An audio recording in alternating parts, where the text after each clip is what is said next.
Pemirsa, banyak modus-modus yang dilakukan oleh oknum-oknum untuk memperkaya diri sendiri, untuk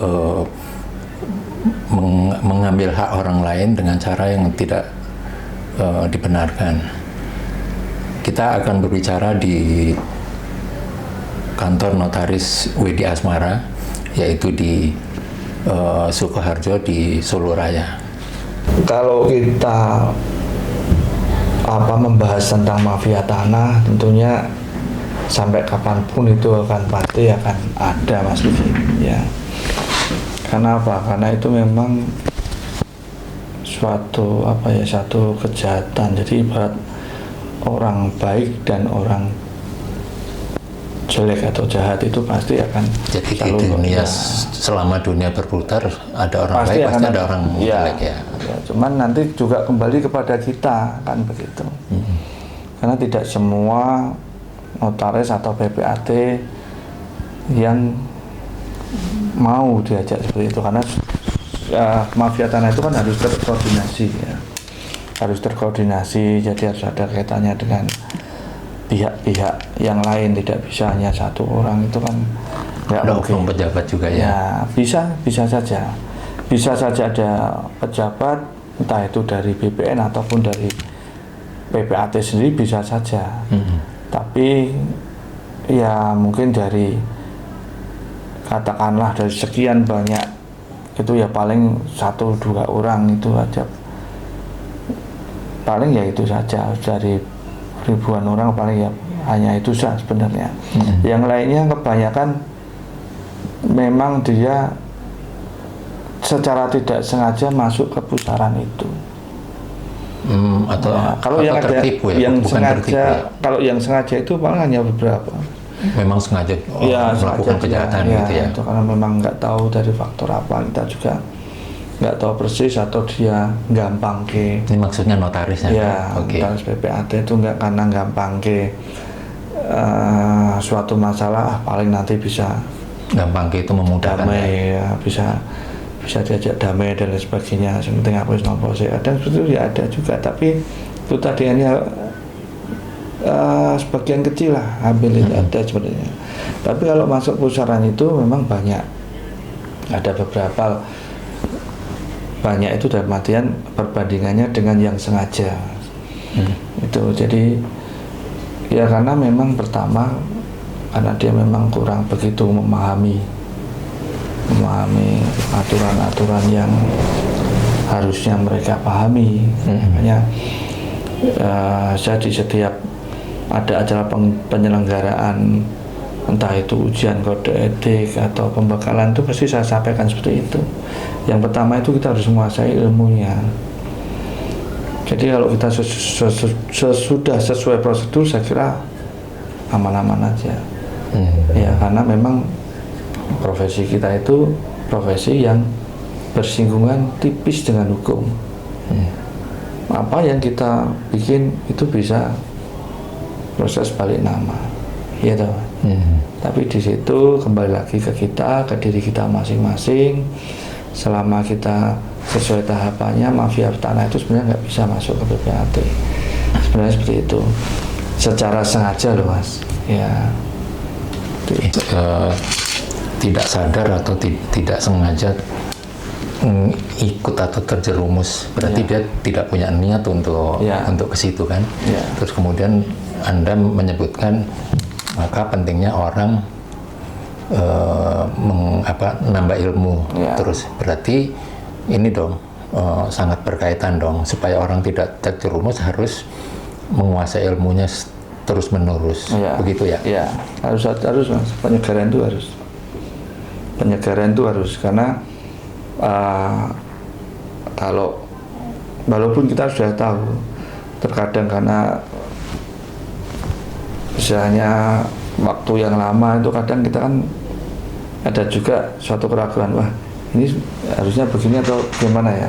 Oh, maksudnya notaris yang udah berdinas lama? Iya, itu penyegaran tetap harus ikut ya? Harus yang baru-baru, yang lama pun sebenarnya sama saja. Karena aturan itu kan berubah, dinamis, Mas. Berubah terus ya? Berubah terus. Jadi kita harus mengikuti. Dari mengikuti seminar-seminar itu, pertama kita tambah ilmunya, ya, juga penyegaran ilmu-ilmu yang sudah pernah kita dapat. Jadi yaudah dulu seperti ini kan gitu. Harusnya memang seperti ini.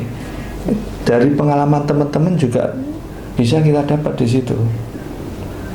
Dari kasus-kasus yang nyata, dalam artian nyata kan teman-teman pasti kan di situ kan ada sesi yang namanya tanya jawab.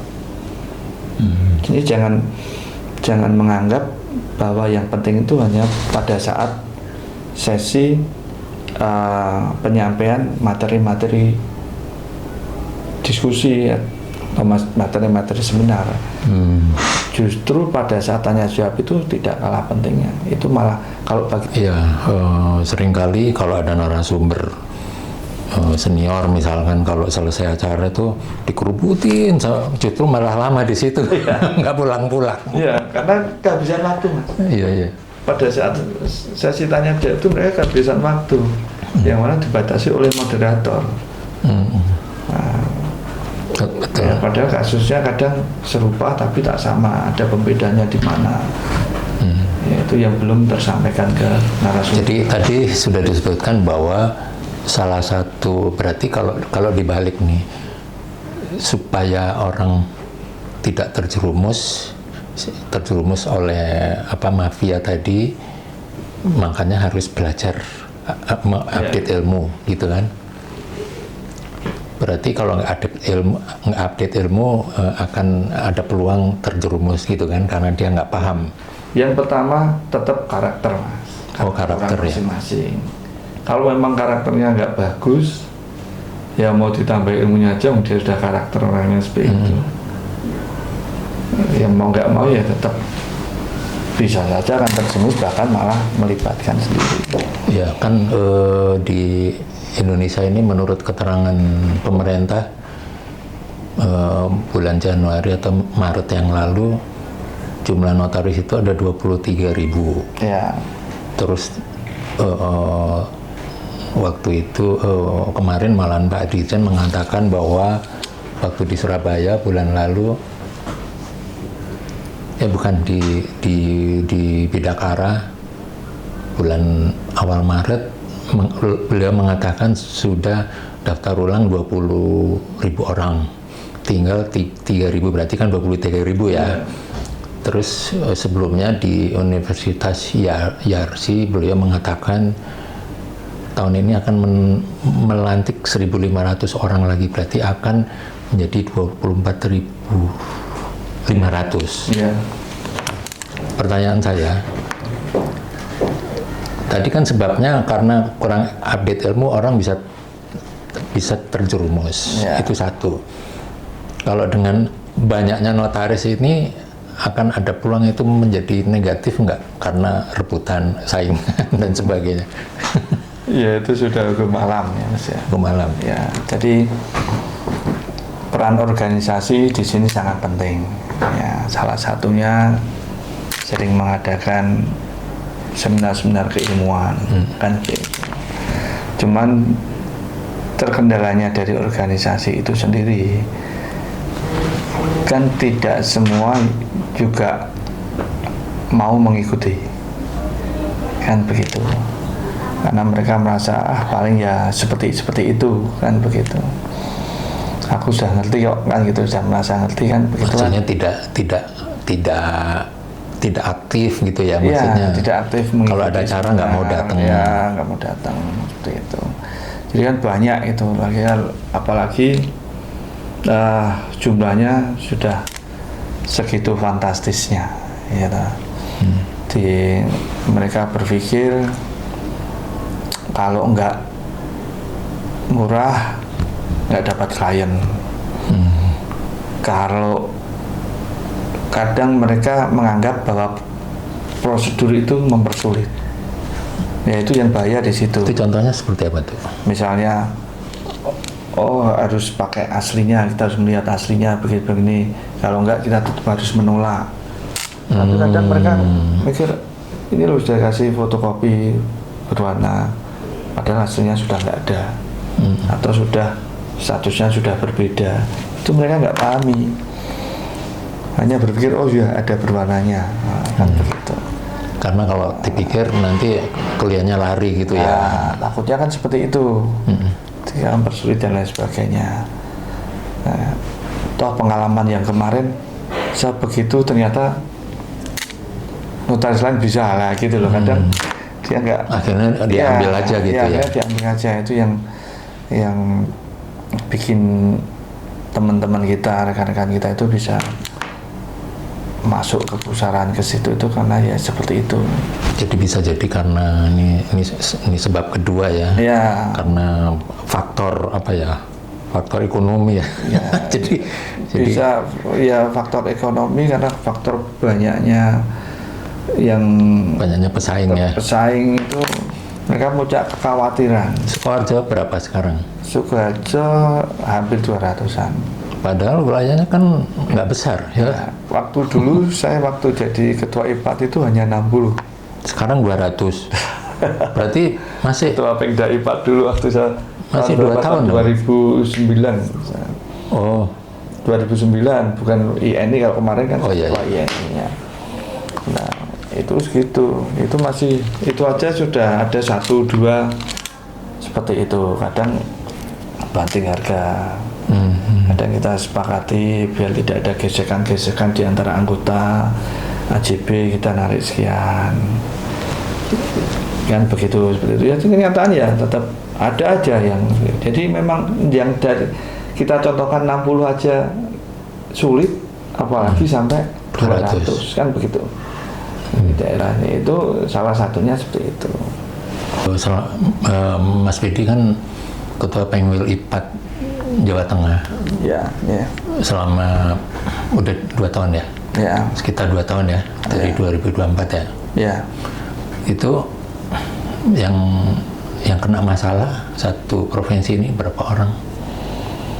Jadi begini, banyak yang sudah kita tangani itu sudah ibaratnya sudah stadium 4. Oh. Karena dalam artian stadium 4 itu kadang mereka nggak sampaikan ke kita. Stadium, jadi masalahnya itu sudah stadium 4 sudah sampai proses hukumnya maksudnya. Proses hukumnya. Itu sudah seperti itu. Jadi kita nggak bisa mengawal. Udah sampai mana itu? Sudah sampai kepolisian atau sudah sampai pulang, bahkan sampai ada yang sampai tinggal terdakwa. Iya kan. Itu jadi kan kita memang agak baik karena mereka kadang malu menyampaikan ke itu, malu. Kadang mereka berusaha untuk tangani sendiri, kan seperti itu. Nah disinilah saya dengan pengurus itu koreksi diri, Mas. Kenapa anggota sampai seperti itu, kan gitu. Makanya di sini saya tekankan, mungkin karena anggota berpikir kalau dia kena masalah, dia nyampaikan ke organisasi, bukannya terselesaikan dengan istilahnya tenang, tetapi malah sampai kemana-mana. Akhirnya saya sama teman-teman saya sampaikan begini, kita tidak boleh istilahnya mempublikasikan teman-teman yang terkena itu tentang hanya kita boleh hanya tentang masalahnya, tidak menyebut orangnya, begitu.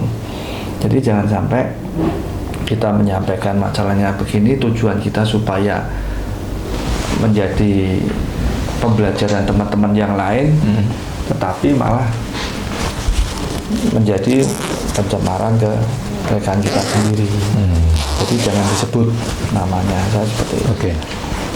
Jadi kita dari organisasi juga tidak serta-merta menyalahkan anggota yang tidak laporan ke kita, tetapi kita juga di sini kita juga berusaha untuk introspeksi diri. Jadi saya di sini juga meyakinkan ke anggota, khususnya untuk Jawa Tengah, insya Allah kita akan silent, kita akan jamin kerahasiaannya teman-teman yang menyampaikan masalah-masalahnya ke kita. Dulu kan Jawa Tengah terkenal bisa dibereskan gitu ya, sampai ke kepolisian gitu ya. Itu gimana? Kalau dulu sih setahu saya, karena ya sebenarnya kuncinya di teman-teman tuh kooperatif atau enggak dulu dengan Penwil, kan begitu. Karena Penwil ini kan sebenarnya dengan seminar-seminar yang melibatkan beberapa instansi, entah dari kepolisian, pengadilan maupun kejaksaan, itu kan tujuannya seperti itu. Jadi kalau memang bisa kita selesaikan secara damai, kenapa tidak, gitu loh. Karena kan mereka pun juga tidak serta-merta kepengen semua itu diproses secara hukum. Karena PR dari beliau-beliaunya, entah itu dari kepolisian, dari kejaksaan maupun dari kehakiman, itu kan juga sudah banyak. Nah, makanya kayak kemarin kita habis ngajakan seminar itu aja, kita dengan pihak kepolisian aja, udah Pak Bedi, nanti kalau memang anggota ada masalah, nanti coba kita damakan, kita bahas, kita telaah permasalahannya di mana dulu. Jadi sampai ada komunikasi yang baik seperti itu. Ya, artinya penyelesaian dengan cara komunikasi ya. Ya, jadi nggak harus kaku lewat pengadilan. Kalau gitu memang bisa kita damaikan, kita selesaikan secara baik-baik, kenapa tidak, gitu loh. Daripada sampai kemana-mana yang ujung-ujungnya juga tidak jelas. Ya, memang sistem peradilan kita kan juga mengenal perdamaian, mengenal sekarang restoratif justice kan kayak gitu ya. Ya. Jadi seperti itu, memang kalau bisa ya kita berusaha untuk menyelesaikan.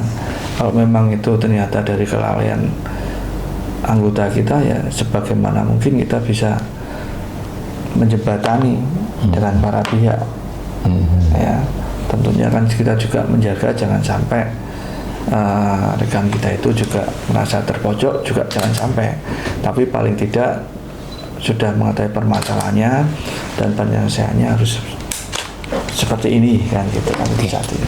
Jadi perlu notaris atau WPAT itu punya ketelitiannya dalam menerima para pihak, termasuk dokumen-dokumen yang diserahkannya. Itu notaris harus, menurut pengalaman Mas Wedi, harus teliti, harus bagaimana? Iya, kita kan harus teliti. Pertama kita harus mengecek sertifikatnya. Ya, setelah itu kita harus benar-benar mengecek keaslian dokumen-dokumen pendukungnya. Misalnya KTP, KK, surat nikah, itu kan seperti itu. Kemudian fungsi surat nikah apa?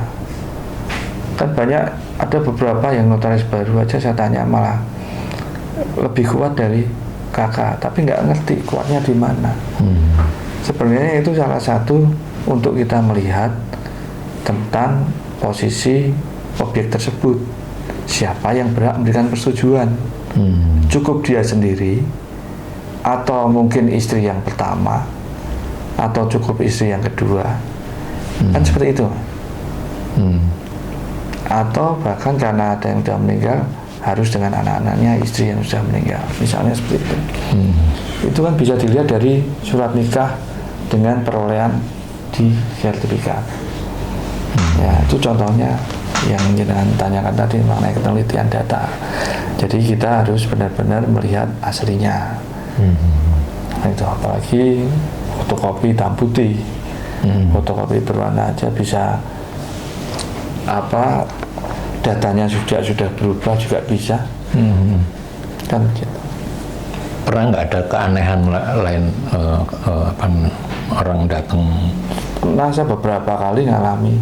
Seperti apa tuh contohnya? Ada yang suaminya aparat, ada yang yang dihadirkan istrinya, tetangganya, atau mungkin nggak tahu siapa. Itu begitu dia bawa aslinya. Satu lagi yang perlu kita ingat, kita pastikan tanda tangan itu mirip atau enggak. Karena pada saat itu ya itu ada kejanggalan kadang kita selama kita masih disayang Allah ya, dalam artian kita sedekahnya juga berimbang, amalnya kita berimbang. Kadang kan kita ada bisikan ya? Ada bisikan dari langit. Insting itu kan juga datang dari atas sama dari Allah. Itu kita kebetulan kok ya pas bermasalah, kita pas tidak kelewat melihat tanda tangan. Gitu. Makanya sebenarnya asuransi di notaris PPAT itu ya sedekah itu sebenarnya seperti itu. Asuransi maksudnya? Asuransi hidup. Oh, asuransi. Ya, jaminan ya. Ya, jaminan keselamatan kita itu ya. Sedekah ya. Sedekah itu. Ya, karena kadang kita nggak ngerti ujungnya kok tiba-tiba wah, untungnya aku juga ngerti ya, untungnya saya dikasih. Saya tahu ini ya. Padahal sebenarnya kalau itu kelewat kita bisa kena masalah.